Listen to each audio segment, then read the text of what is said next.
Hello guys and welcome to the Surfing Connoisseur. In this video I'm going to look at my dream team selection for the Rip Curl Mio Pro at Portugal, the penultimate event on this year's 2016 World Championship Tour. As always, these are my 8 best surfers if you could choose anybody, with no price cap and no brackets to restrict you in choosing them. The chance of you being able to choose all 8 surfers are pretty minimal. So if you want to see what my final team is, I'll be getting a video up very shortly, I believe tomorrow, as the event starts really soon with the cramped European leg that we have. So please hit subscribe and you'll be notified when that goes live. If you're interested in knowing a bit more about the break at Portugal, check the description below. I've done a video previously which briefly goes through what the break's like, so you know what to expect and help you choose your own surfers. Let's dive into my 8 selections though. After the chaos that went down in France with big names going down early and Keanu going on to take his first ever World Championship Tour win, it almost feels a bit up in the air for who to choose, especially when you start looking at previous results for the WCT event in Portugal. There's a really mixed history with guys doing really well and really poor. But here are my 8 surfers based on previous form at Portugal and current form this year on the CT. First up, John Florence, who's a guy you'd expect to perform really well in Portugal, but even he has a bit of a mixed history there. He finished in round 3, going out really early to Keanu last year, but before that he had a semis, a round 5 and a quarter-final finish of 3 pretty good results that side. He's also absolutely on fire this year and goes into the event wearing a yellow jersey. Like John Florence, my next pick is Gabriel Medina, a guy you'd expect to perform really well at a beach like this, but definitely does not have an unblemished history. He finished in the quarters in 2015 and finals in 2012, but between the end he has 2 pretty poor results, finishing round 3 to Brett Simpson in 2014 and round 2 to Alejo Moniz in 2013. Despite the uncharacteristic early finishes, Gabriel's current form is enough to warrant him dream team selection for me. Next up, Felipe Toledo starts shedding light on the type of surfers you need to pick for the event. Although Super Tubos is known for its tubes, it's a fickle beast and you need guys who can perform in other ways too.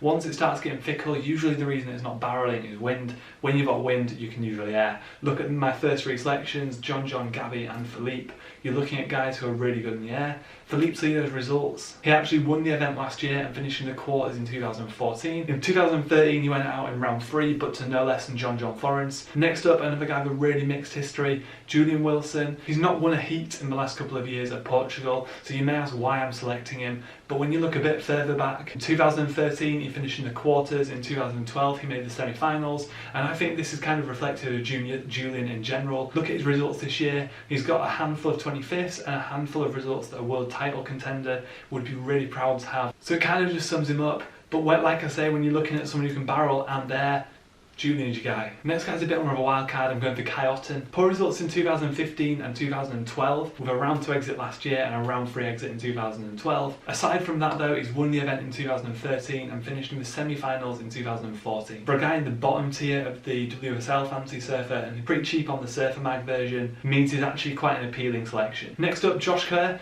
Aside from last year when he left the event having not won a heat, he's actually got a pretty good record there, finishing the quarterfinals in 2014, the semi-finals in 2013, the quarterfinals again in 2012. I think that's a really good track record. It probably reflects, as I say, that to be good at Portugal you need to be good in barrels and the air, and Josh is just both of those. Next, a guy who I have openly criticised in the past in respect of his consistency, but that is only because he's such a good surfer and I wish he could put it together all the time, Jordy Smith. He didn't compete in Portugal in 2015 due to an injury, but before that in 2014 he finalled, and in 2013 he finished in the quarterfinals. Glossing over the fact he didn't win a heat in 2012, I think that's balanced out by his other 2 brilliant results. He's getting dream team selection from me. Rounding off my team, one of the old guard, Joel Parkinson, a guy who I'd expect to be a lot more consistent than he has been in general this year, has actually a really consistent record at Portugal, so despite his current form I'm definitely going to give him the nod for my dream team. He finished in the quarters in 2015, round 3 in 2014, which is his only poor result in the last 4 years,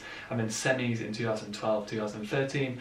Definitely worth the pick in my eyes. He's good in the barrel, and although he's not good in the air, he's got a silky smooth rail game which he can rely on even when it is windy and choppy. I also want to throw 2 wildcards into the mix this time. 2 guys who have the potential to put in good results, but not enough history really to give us an idea of how they historically perform, and also guys who can be a bit up and down. First up, Italio Ferreira. As I said in my last video, the Brazilians generally get quite a lot of support in Portugal, so that's one thing to bear in mind. But he's only competed once in Portugal before, in 2015. That said, despite him only competing there once, he put in some massive scores through the whole event and made the finals, so he's definitely worth considering. My next wild card is Kanoa Singh, who I'm so happy has just taken out his first World Tour win. He's a guy I think most people like. He's just always happy, and he's a proper grinder of the tour. I hope he stays on. And not only is he coming off a win though, he actually made round 5 last year, so hopefully with that momentum as well, he can get a similar or better result again. Rather than telling you somebody to avoid, for 2 reasons: because it's not very nice, and B, I can't tell people not to avoid this guy.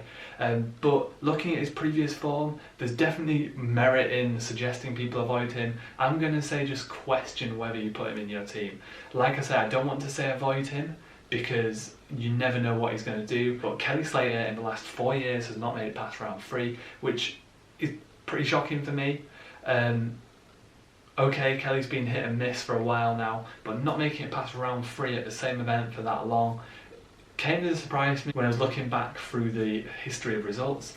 The other reason I wouldn't want to say people to avoid him is people like me have him at a pretty good price. I'm sure other guys do too, and we're heading into Pipeline next, so you may want to take the hit on one surfer that may perform well, may not perform well, and keep him cheap. The other thing to bear in mind is, although he's not made it past round 3 for the last 4 years, back in 2011 when he did make it past round 3, he made it all the way to the finals. So who knows, maybe Kelly's going to break that duck. I really hope he does. I want Kelly to put in some good results again and see him surfing like he used to, but definitely question whether you put him in your team. As always guys, thank you for watching, really appreciate it.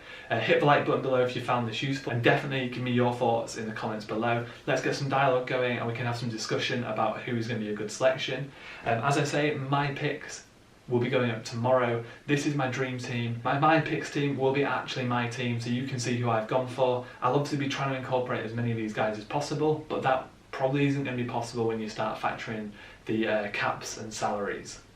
So hopefully I'll see you guys tomorrow when that video goes live. As I say, you can subscribe and you'll be notified automatically. See you soon guys, and best of luck with picking your team.